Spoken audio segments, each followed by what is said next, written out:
지상군 첫 해외 파병이라는 강수를 둔 북한의 의도가 무엇인지 주목을 받고 있습니다. 코로나 이후에 계속된 경제난을 돌파하고 김정은 위원장의 핵심 사업인 국방력 강화를 노린 걸로 보이는데 파병에 따른 내부 동요를 막기 위해 도발도 이어갈 걸로 관측됩니다. 김문경 기자가 보도합니다. 북한은 지난 2020년 코로나19로 국경을 봉쇄한 지 3년 7개월 만에 외부로 문을 열었습니다. 코로나 기간 자급자족을 독려했지만 후유증은 너무 컸습니다. 급기야 지난해에는 굶어 죽는 사람까지 속출한다는 소식이 전해졌습니다.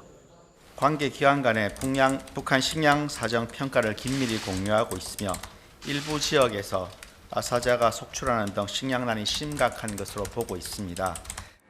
외국 관광객도 올해 2월 처음 받았는데 코로나 이후 첫 관광객은 중국이 아닌 러시아 관광객이었습니다. 이후 혈맹이라던 북중 관계에 이상 징후 소식이 잇따랐고 북한은 결국 러시아와 사실상의 동맹 조약을 맺기에 이릅니다. 강력한 국가를 건설하려는 두 나라 지도부의 원대한 구상과 인민들의 세계적 염원을 실현시킬 수 있는 법적 기틀을 마련되었습니다.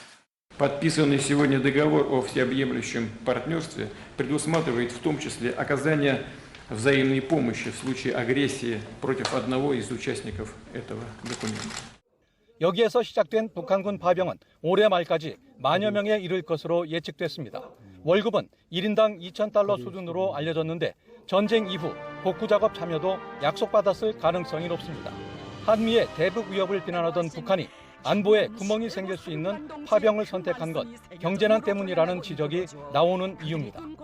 또 지난 2021년 당 대회에서 제시한 뒤 지지부진하던 국방력 발전 5개년 계획을 한 번에 끝낼 수 있는 기회도 노린 것으로 보입니다. ICBM 재진입 기술을 이전받을 경우 1998년 대포동 미사일 발사로 시작된 대륙간 탄도미사일 개발을 완료할 수 있고 전략핵 잠수함 등 돈으로 환산할 수 없는 러시아의 최첨단 기술 이전 등도 마찬가지인데 생명을 담보로 일종의 도박을 하고 있다는 지적도 나옵니다. 김정은이 얻고자 하는 걸 얻어보려고 하는데 결과가 과연 김정은 계산대로 그렇게 될지 아니면 반대가 될지 현재로서는 단정하기가 어렵다라는.